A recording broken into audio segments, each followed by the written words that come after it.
Good evening students, welcome back. So today we will be continuing what we have left in the previous lecture. Previous lecture में मैंने आपको sets के बारे में बताया था, टाइप्स ऑफ सेट्स के बारे में. तो जिन्होंने अगर ये वीडियो मिस आउट कर दिया है तो प्लीज़ जाके चेकआउट कर लीजिए.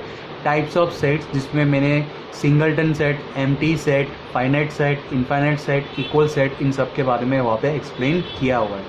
नाउ बढ़ते हैं आज के टॉपिक पे. आज के टॉपिक में we will be studying about Venn diagram. Now what is Venn diagram?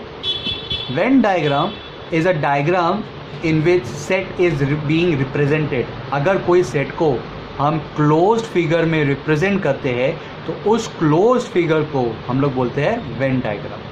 Okay अब वेन डायग्राम को यूजुअली रिप्रेजेंट करने के लिए बहुत सारे फिगर्स हो सकते हैं, जैसे कि स्क्वायर हो गया, रेक्टेंगल हो गया, सर्कल हो गया, ओवल हो गया. ऐसे कोई भी फिगर हम लोग यूज़ कर सकते हैं. Okay but mostly and commonly हम लोग स्क्वायर, रेक्टेंगल, ट्राइंगल ही यूज़ करते हैं.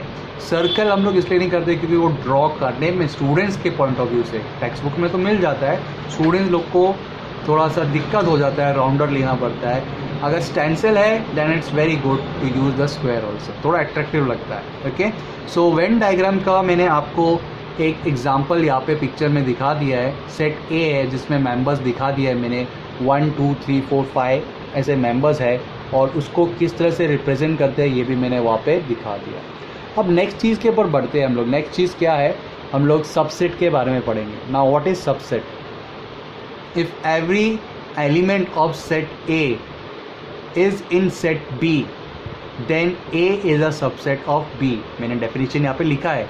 अब इसको मैं एक्सप्लेन करता हूँ क्या मतलब होता है. अगर सारे मेंबर्स सेट A के सेट B के अंदर है तो सेट A क्या हो गया, B का पार्ट हो गया.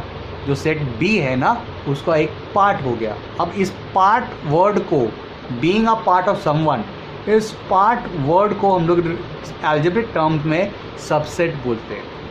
ओके तो A is a subset of B. अब वहाँ पे मैंने सिंबल भी दिखाया पिक्चर में और उस सिंबल को रीड कैसे करते हैं, A is a subset of B या फिर set A is a subset of B.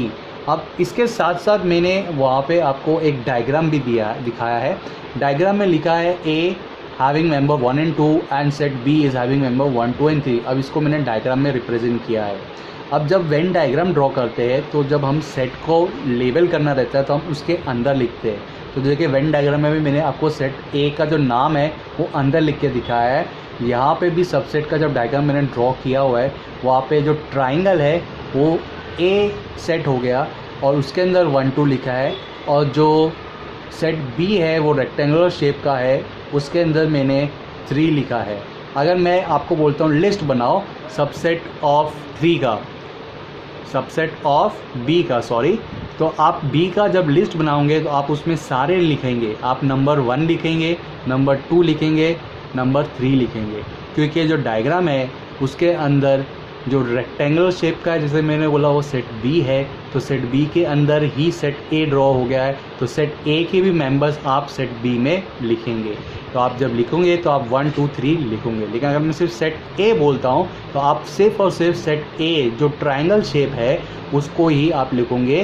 तो A के मेंबर्स हो जाएंगे 1 and 2.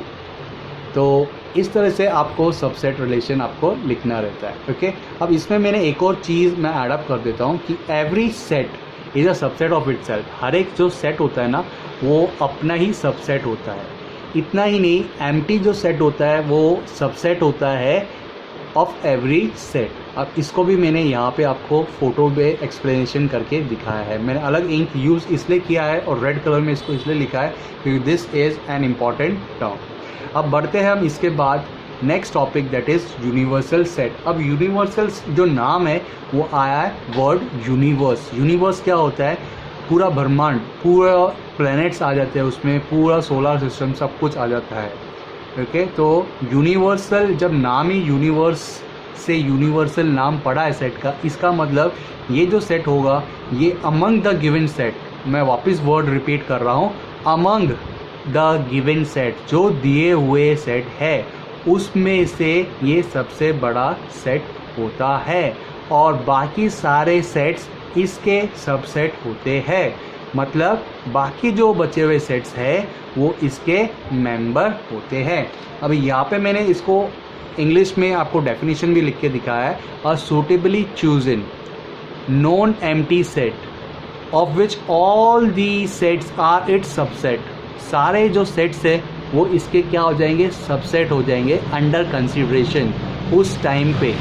It is called as universal set. Okay, अब एग्जांपल देता हूँ।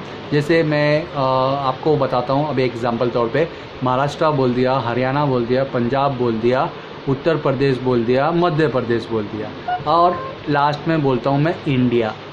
अब इसमें से सबसे बड़ा यूनिवर्सल सेट क्या होगा, इंडिया, क्योंकि इंडिया सबसे बड़ा है और सारे सबसेट, इतना ही नहीं, सारे सबसेट इसके अंदर है, इसके पार्ट है, इसके मेंबर है, इसके लिए वो बड़ा सेट बोला जाएगा एज अ यूनिवर्सल सेट।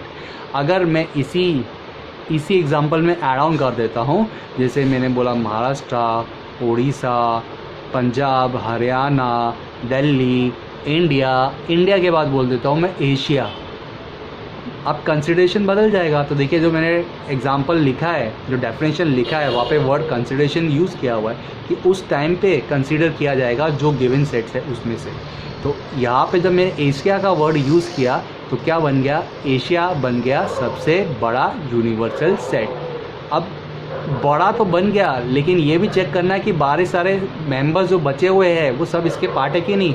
हाँ, इंडिया एशिया के अंदर है और इंडिया के अंदर सारे स्टेट्स है जो मैंने नाम लिखा, महाराष्ट्र, उड़ीसा, पंजाब, हरियाणा, उत्तर प्रदेश, दिल्ली, ये सारे के सारे, कर्नाटका, केरला, सारे के सारे इंडिया के अंदर है।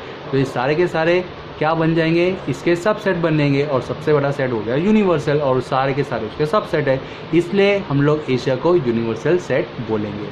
इसके साथ साथ मैंने यहाँ पे एग्जांपल भी लिखा है आपको कि ए इज़ अ सेट 1 2 3, और बी सेट को लिखा है मैंने 1 2 3 4 5, और मैंने सेट सी को लिखा है 1 से लेके नंबर 10।